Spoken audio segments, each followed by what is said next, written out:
we shall reflect on the life of Saint Louis IX. Born on the 25th of April 1214, Saint Louis was the son of King Louis VIII and Blanche of Castile, and was only 11 when he became king on his father's death in 1226. For 10 years, he ruled under his wise mother's guardianship, and she continued to exert a beneficent influence on French affairs until her death in 1252. At the age of 19, he married Margaret of Provence, who bore him 10 children. He proved himself a devoted husband and father.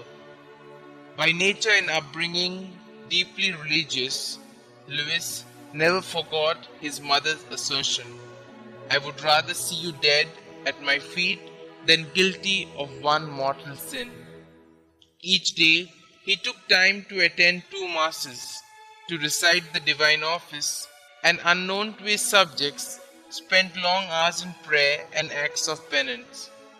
The custom of genuflecting during the creed at the Homo Factus Est and at the passages in the Gospels pertaining to the Lord's death on the cross owes its origin to him. Indifferent to personal comfort, his tender sympathies went out to the poor and the unfortunate. Besides several hospitals, he also founded a home for 300 blind men and a shelter for reformed prostitutes. Each day he fed the poor and ministered to the lepers. He also revolutionized the dispensation of justice by requiring proofs to be submitted by competent witnesses and permitting appeals from the baron's court to himself in place of the customary private duels and feuds.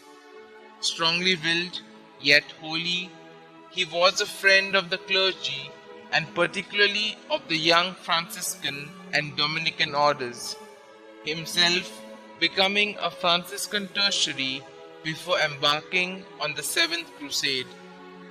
He lent his support to the carrying out of synodal decrees against the unwarranted molestations of the barons or even his own officers.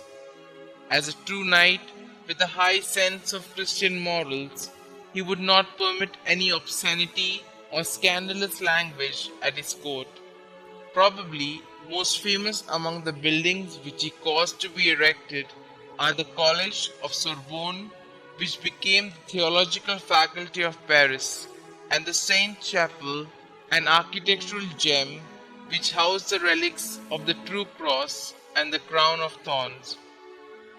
In the political field, St. Louis was able to terminate the Albigean War in the south, put down the rebellion of the Count de la Marche, and concluded the treaty between Paris and England in 1259.